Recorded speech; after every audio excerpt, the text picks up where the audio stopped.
Right, our next speaker needs no introduction, Elizabeth Forsythe. I'm just trying, yes, here we go. She's going to talk about the registry, is that correct? I'm going to talk about the registry. Is my mic on? Yeah, I think it's on. Can I start? So while Phil sets this up, thank you, Phil. I'm going to start by Phil has forgotten one of his traditional sections for his talk. For the conference, which is the section on announcing when someone's had a baby in the BBS team. And traditionally, that's either me or Helen or Victor who filled that slot in the last 10 years. But actually, on this occasion, this year, Phil has become a grandpa for the first time.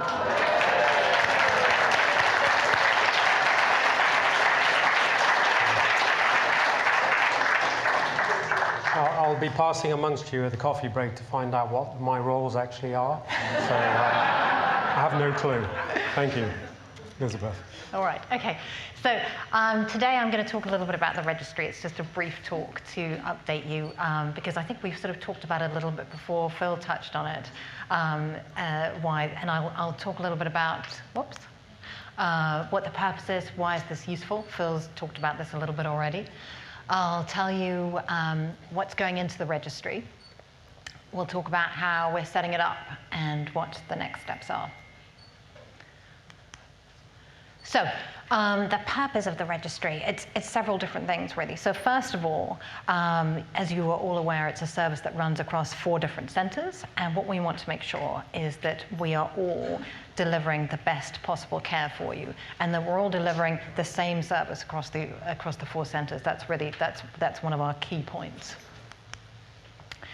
The next thing is that we really want to continue to understand BBS better, right? Because it's a really rare condition, and the more people we have as part of this registry, the more understanding we will have of BBS, and we'll understand more about how the condition develops from birth and all the way right through to old age. So that's a really important part of our registry.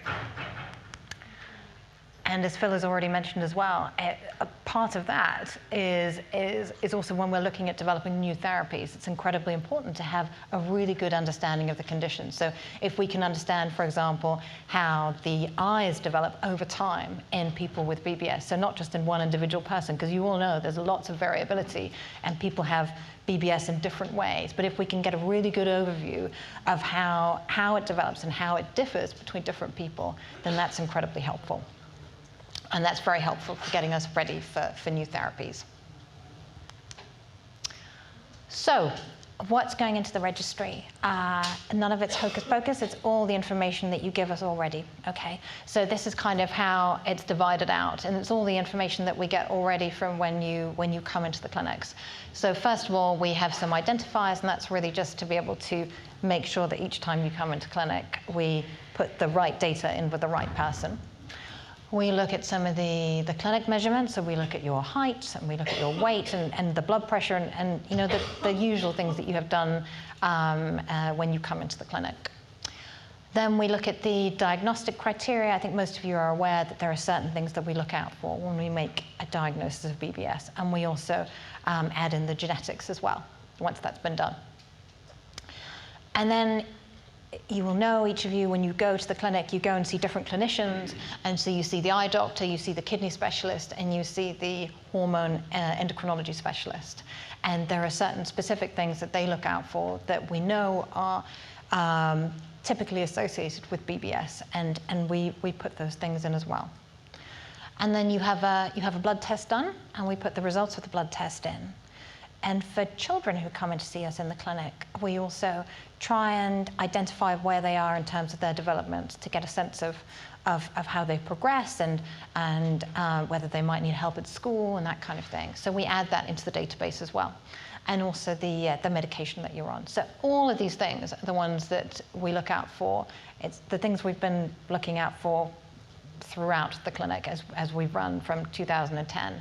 And it's this information that we're putting into the registry. And it will be the same across all 4 sites. So how is the registry set up? So first of all, it's an electronic registry.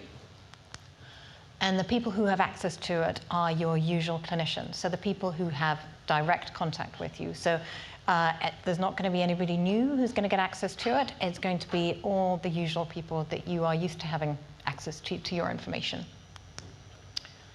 And it's an electronic registry that's hosted by UCL. And the reason why we've chosen UCL is because they are used to doing this. So they host quite a lot of NHS registries already, and they have a really good setup. So that's why we chose them. And it complies with all the security requirements that are required by the NHS.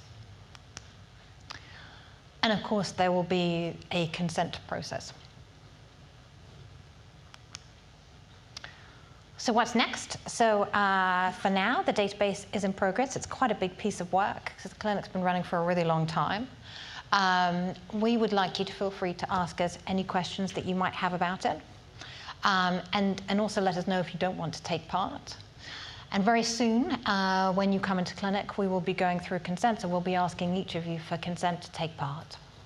And we will start to use it to review our service to make sure that the service is the same across all 4 centres. We try and do that anyway already, but this is just a really good way of streamlining it. And also going back and checking that we continue to deliver the service to the highest possible standards. And in the future, the aim is that we can use it to help us with collaborations with academics, but also with companies that are developing new therapies to develop new treatments for people with BBS. And that's it. Thank you.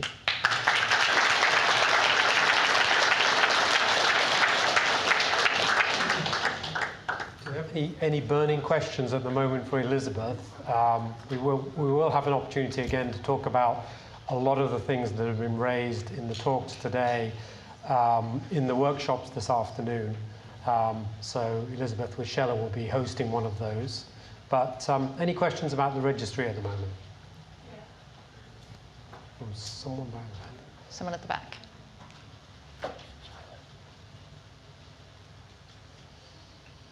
Oh, I think. Who's got a microphone? There's a lady here. Oh, there's a lady here. Question. I was just wondering, is this possible for Irish people to be part of all this? Yeah. To take part in the registry. Yeah. So I don't know the answer to that at the moment. I think we'd like to have everybody who comes to the clinic to take part in the registry. So if you are coming to the clinic, then I think the answer is going to be yes. We just need to find a way of making sure that we identify you appropriately because you don't have NHS numbers. Oh, I think you've got to wait for your microphone, sorry. Just wondering if it has a particular name. I think we've heard REDCap and CRIBS mentioned in previous talks. Yeah. Well, So, is this different or? No, so REDCap is the platform that we use, and it's an IT platform that we use for the registry, and it's a very good platform for being able to extract the information that we want. So, for example, when we have our audit meetings, there are certain things that we look at to make sure that we are delivering the best possible service, and it's just a very good way of extracting that information. So it's just called the BBS Registry for now, but REDCap is the platform. Yeah. Oh, is somebody else here at the front? Oh, no? Okay. Yeah, Margarita. Will it be possible for there to be a relationship with the CRIBS registry and for us to be able to consent for you to share the data with other people that are doing research elsewhere? I don't think we've gotten that far. The CRIBS registry is also a REDCap registry, isn't it? Yes. But they collect very different stuff to what we're collecting. It's just a slightly different setup.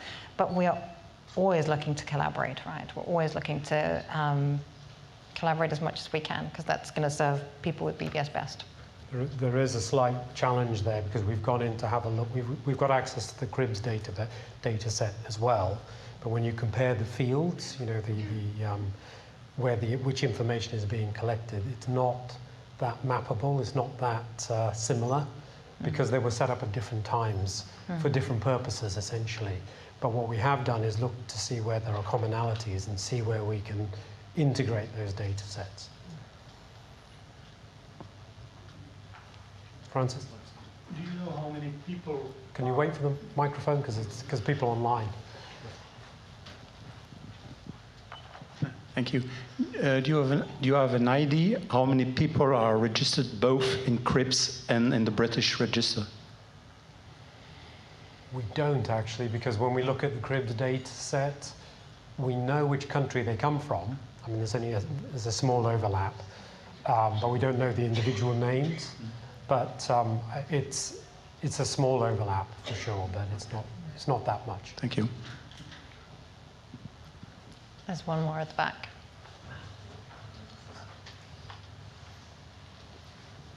Hello there. Just need some clarification.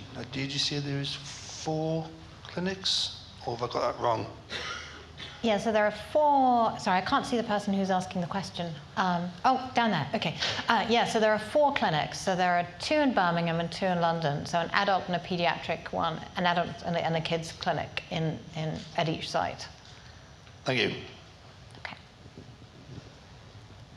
Okay, that's Okay. perfect. Thank you so much. Thanks. We'll see Elizabeth again shortly after the break.